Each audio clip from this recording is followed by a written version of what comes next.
Je suis ravie de voir cette collaboration se mettre en place entre l'IAB et l'EMBL. C'est un moment très important et particulier parce que nous vivons dans une pandémie, mais nous avons aussi l'espoir de mettre en place un nouveau programme à l'EMBL.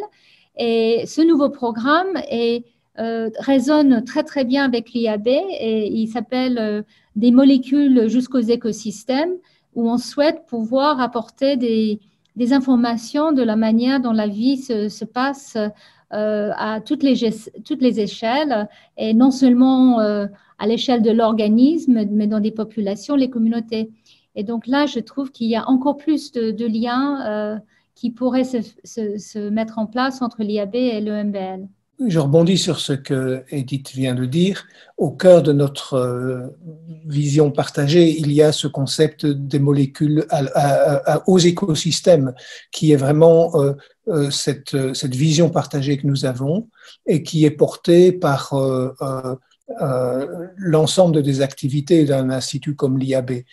En fait, l'IAB et le MBL sont parfaitement complémentaires dans la poursuite de cette vision. Le MBL, c'est une expertise de classe mondiale en épigénétique structurale.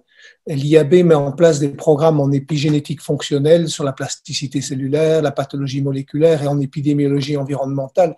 Donc, si on met tous ces éléments bout à bout, on a un continuum qui va vraiment des molécules à l'écosystème. Et notre idée, c'est vraiment d'assembler ces expertises pour faire une passerelle cohérente qui va vraiment du niveau moléculaire à travers le niveau cellulaire, tissulaire, systémique, jusqu'aux aspects sociétals.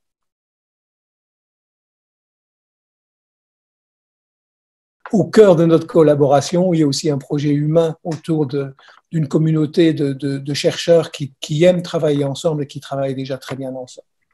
Donc, comme on l'a souligné, la complémentarité entre les deux centres est évidente et ça va au-delà de ce que les deux centres font parce que c'est aussi ouvert sur tout l'ensemble du plateau grenoblois, en particulier à travers les liens très forts que l'IAB a avec le CHU de Grenoble, avec les liens transnationaux et cliniques, et aussi à travers le bras armé que les chercheurs de l'IAB développent en épidémiologie environnementale dans des études de grande cohorte et dans des études qui combinent des impacts moléculaires et des impacts sociétaux, notamment essayer de impact sur l'épigénome au cours de la vie précoce. Puis au-delà du site de Grenoble, pour nous, IAB, l'association avec le MBL, c'est une extraordinaire levier parce que c'est la première organisation de recherche en biologie en Europe. Donc c'est un levier puissant pour augmenter la visibilité internationale, participer à des programmes de grande envergure, accéder à des grandes infrastructures de recherche. Et en même temps, je pense que l'IAB peut aussi permettre à l'EMBL de renforcer son ancrage dans la communauté de recherche locale, nationale, au niveau français, et de mieux valoriser aussi l'impact en biologie et en santé à travers justement les outils translationnels que l'IAB peut lui apporter. Donc, pour l'EMBL, c'est extrêmement important de pouvoir renforcer ces collaborations scientifiques et de l'innovation dans l'écosystème grenoblois. Donc, ce partenariat renforcera les liens scientifiques qui existent déjà, mais entre deux pôles de recherche qui sont géographiquement séparés à Grenoble. Et ça va favoriser des approches très interdisciplinaires, mais aussi, je dirais, le côté humain dont Pierre a parlé est très important. L'EMBL est une organisation internationale. Nous attirons des jeunes gens de partout dans le monde et de pouvoir interagir avec des scientifiques sur ce campus très riche grenoblois est très important pour nous. Et donc, on espère qu'avec des forums de discussion, par exemple, il y a déjà les clubs épigénétiques, mais on espère avoir d'autres types de séminaires et d'actions communs pour pouvoir voir ces jeunes gens un peu faire le brassage scientifique qui est si important, où on peut partager des idées et puis mettre en place des choses plus formelles, des collaborations, des mises en place des demandes de financement. Donc, nous sommes vraiment ravis de voir ce rapprochement se passer.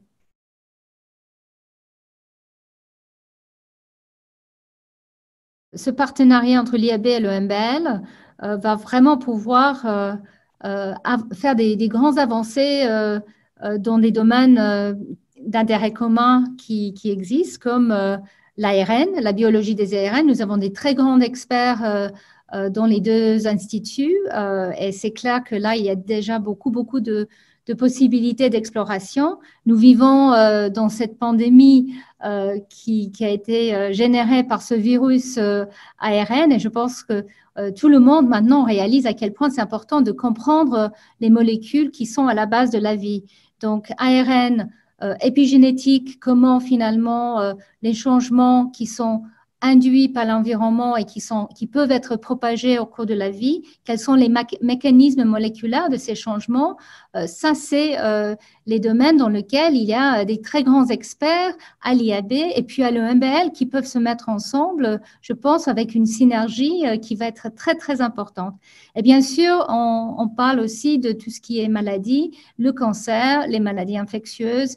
Et je pense que aujourd'hui, plus que jamais, nous avons les outils scientifiques pour pouvoir attaquer ces problèmes.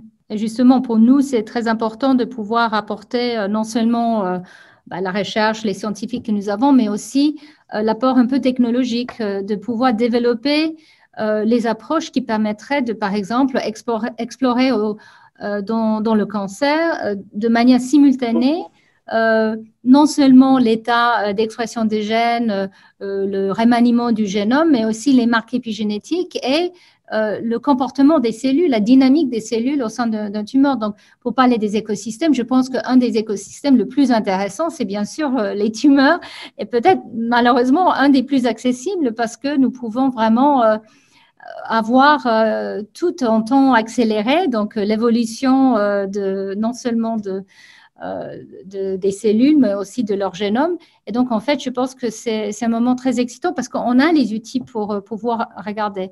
Mais pouvoir faire ça de manière consistante, intégrée, et ensuite faire sens des données, ça, c'est le défi. Et je pense que là, effectivement, l'EMBL peut aider avec tout ce qu'on a comme outils bioinformatiques et gestion, analyse et puis organisation des data. Et donc, avoir une compréhension des bases moléculaires jusqu'à les personnes qui sont atteintes d'un cancer, ça, c'est quelque chose qui maintenant est possible, mais pour ça, il faut vraiment réunir les forces. Et je pense que cette union entre l'IAB et l'EMBL va créer énormément de possibilités. Oui, pour ma part, je peux tout à fait enchaîner sur cette réponse en disant que on est dans une époque où on a des changements de paradigme. Au cours de ces 15 dernières années, notamment dans la médecine et en particulier dans la médecine du cancer, on s'est beaucoup intéressé à décortiquer et à lire en détail le génome pour essayer d'identifier des molécules et de voir comment elles s'enchaînaient dans des voies que l'on pouvait cibler avec de nouvelles molécules, de nouvelles drogues, etc. Mais maintenant, le grand défi devant nous, c'est de comprendre la dynamique de ces systèmes, comment ils se déploient au cours du temps, comment ils évoluent et surtout comment ils deviennent résilients et résistants. La question de la résilience des écosystèmes, c'est vraiment la question centrale. Comment penser, comment comprendre les mécanismes biologiques qui rendent un écosystème résilient? Alors c'est vrai pour l'étude des cancers et donc les recherches que nous pouvons mener ensemble vont nous permettre d'identifier de nouveaux biomarqueurs, de nouvelles cibles thérapeutiques, de développer de nouvelles formes de médecine personnalisée. Mais c'est vrai aussi pour comprendre la place des individus dans la société. Comment la santé peut-elle être résiliente face aux vulnérabilités sociales? Comment est-ce que nos sociétés et les personnes qui vivent face aux grands défis dont Edith parlait? Nous avons un exemple direct dans lequel nous sommes en train de vivre maintenant, mais devant nous sont de grandes étapes et de grandes mutations pour notre société.